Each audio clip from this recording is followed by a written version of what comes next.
जय माता दी मित्रों, आप सभी का स्वागत है हमारे यूट्यूब चैनल जय माँ कैला देवी में। आओ आज सुनते हैं इंदिरा एकादशी व्रत कथा। युधिष्ठिर ने पूछा, हे मधुसूदन, कृपा करके यह बताइए कि आश्विन के कृष्ण पक्ष में कौन सी एकादशी होती है। भगवान श्री कृष्ण बोले, राजन, आश्विन के कृष्ण पक्ष में इंदिरा नाम की एकादशी होती है। उसके व्रत के प्रभाव से बड़े बड़े पापों का नाश हो जाता है।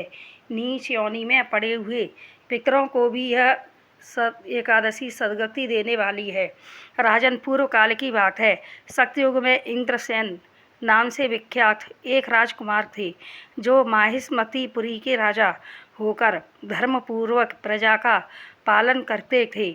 उनका यश सब ओर फैल चुका था।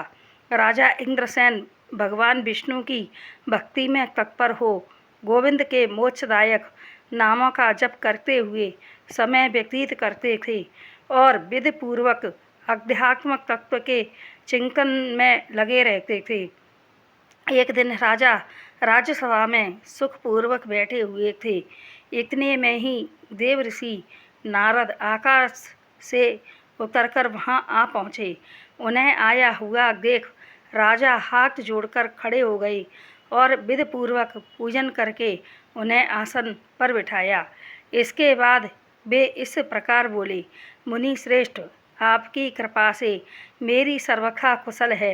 आज आपके दर्शन से मेरी संपूर्ण यज्ञ क्रियाएं सफल हो गईं। देव ऋषि अपने आगमन का कारण बताकर मुझ पर कृपा करें। नारद जी ने कहा, नृपश्रेष्ठ सुनो, मेरी बात तुम्हें आश्चर्य में डालने वाली है। मैं ब्रह्मलोक से यमलोक में गया था। वहाँ एक श्रेष्ठ आसन पर बैठा और यमराज ने भक्तिपूर्वक मेरी पूजा की। उस समय यमराज की सभा में मैंने तुम्हारे पिता को भी देखा था। वे विरक्त भंग के दोष से वहाँ आए थे। राजन, उन्होंने तुमसे कहने के लिए एक संदेश दिया है, उसे सुनो। उन्होंने कहा है कि बेटा, मुझे इंदिरा एकादशी के व्रत का पुण्य देकर स्वर्ग में भेजो। उनका यह संदेश लेकर मैं तुम्हारे पास आया हूँ। राजन, अपने पिता को स्वर्गलोक की प्राप्ति कराने के लिए इंदिरा एकादशी का व्रत करो। राजा ने पूछा, भगवान, कृपा करके इंदिरा एकादशी का व्रत बताइए।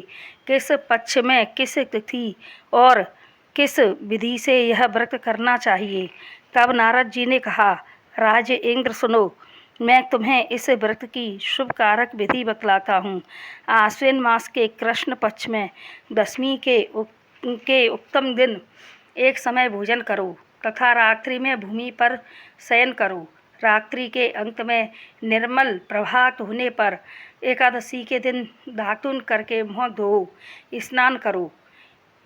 कमल नयन भगवान नारायण, आज मैं सब भोगों से अलग हो निराहार रहकर कल भोजन करूँगा। आज मैं एकादशी का व्रत करूँगा, आप मुझे शरण दें। इस प्रकार नियम करके मध्याह्न काल में पितरों की प्रसन्नता के लिए शालिग्राम शिला के सन्मुख विधि पूर्वक श्राद्ध करो तथा दक्षिणा से ब्राह्मणों का सत्कार करके उन्हें भोजन कराओ। पितरों को दिए हुए अन्नमय पिंड को सूंघकर गाय को खिला दो।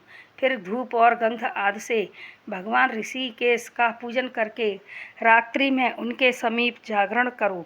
तत्पश्चात सवेरा होने पर द्वादशी के दिन पुनः भक्तिपूर्वक श्री हरि की पूजा करो। उसके बाद ब्राह्मणों को भोजन कराकर भाई बंधु नाती पुत्र पौत्र आदि के साथ स्वयं मौन होकर भोजन करो। राजन, इस विधि से आलस्य रहित होकर यह व्रत करो। इससे तुम्हारे पितर भगवान विष्णु के वैकुंठ धाम में चले जाएंगे। भगवान श्री कृष्ण कहते हैं कि राजन, राजा इंद्रसेन से ऐसा कहकर देव ऋषि नारद अंतर्धान हो गए। राजा ने उनकी बताई हुई विधि से अंतःपुर की रानियों, पुत्रों और भाइयों सहित उस उत्तम व्रत का अनुष्ठान किया। कुंती नंदन, व्रत पूर्ण होने पर आकाश से फूलों की वर्षा होने लगी। इंद्रसेन के पिता गरुड़ पर आरूढ़ होकर श्री विष्णुधाम को चले गए और राजर्षि इंद्रसेन भी निष्कंटक राज्य का उपभोग करके अपने पुत्र को राज सिंहासन पर बिठाकर स्वयं स्वर्गलोक को चले गए। इस प्रकार मैंने तुम्हारे सामने इंद्रा एकादशी व्रत के महात्म्य का वर्णन किया है। इसको पढ़ने और सुनने से मनुष्य सब पापों से मुक्त हो जाता है। बोलो इंद्रा एकादशी मैया की जय। तो यह कहानी हमारी पसंद आए तो चैनल को लाइक शेयर व सब्सक्राइब करें। जय माता दी।